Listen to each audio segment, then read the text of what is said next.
Our last video provided reasons why giving students more opportunities to respond during instructional time is so important. Now it's time to learn some specific strategies to get your students responding more frequently. Today, I want to tell you about 4 verbal engagement strategies that can be used with all students.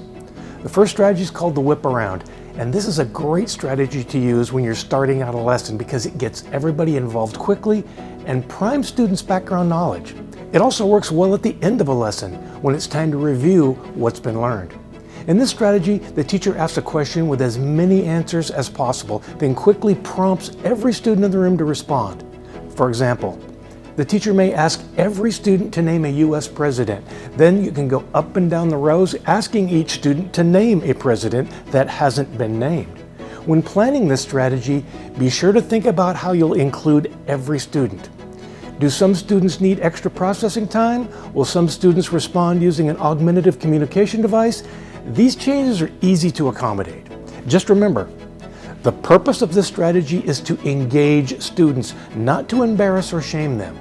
Here's a couple of additional tips for using the whip around strategy. First, make sure students know that they can pass if their answer's been taken or if they can't think of one.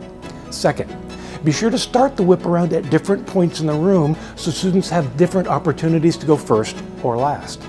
Third, ask questions that require a brief response or a single word because we want this activity to move quickly. The second verbal engagement strategy I want to encourage you to use is called the quick poll.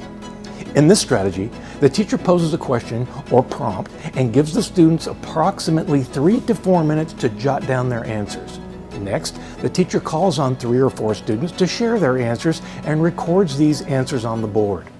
Any additional answers that do not appear on the board are then added, and then students vote on the answer they believe is correct. Here's some tips for using this strategy. First, be sure to explicitly teach and model how to use this strategy so that all the students know how to participate. Second, be sure to monitor students as they write their responses and provide help to those students who may need some extra assistance. Consider pairing students who have difficulty writing with a peer tutor.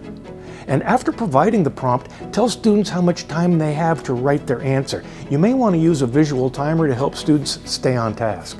Fourth, be sure to take time to talk about the responses and provide feedback on the content of those responses. The third verbal engagement strategy we're going to talk about is choral responding. I personally love this strategy because it's so easy to use and provides immediate teacher feedback. In this strategy, the teacher poses a question to the group, provides some type of signal for students to respond, and then the group answers simultaneously. You can use choral responding to help students commit concepts to memory or focus on the lesson topic. For example, I might ask, what's it called when a single parent cell divides to make 2 daughter cells? Think for a minute and then give the response. I like to remind students that the reason I'm asking them to say something aloud is that we know from research on how the brain works that we remember things better when we say them aloud. Here are some tips for using this strategy. First, be sure and teach the signal for students to respond and the desired response format. Second, keep the answers to questions short so that students can respond in unison. Third, consider pairing students with cognitive deficits with a peer tutor who can help with appropriate responding. Fourth, when errors are heard, it may be appropriate to first repeat the correct answer aloud, explain why it's correct, and then immediately repeat the choral response activity. The fourth and final verbal engagement strategy we're going to talk about is one that I'm sure you already use. It's individual questioning. Although you will likely use this strategy instinctively, consider varying the type of question you ask. For example, you can ask simple factual questions like, what's the capital of Kentucky? Or you could ask open-ended question like, why was Frankfort chosen as the capital of Kentucky? Opinion questions work well too. What's the most important subject in school? The only drawback to individual questioning is that only one student is responding while the other students are not engaged. Therefore, consider adding the whip around, quick pull, or choral responding to get all of the students engaged. What's next?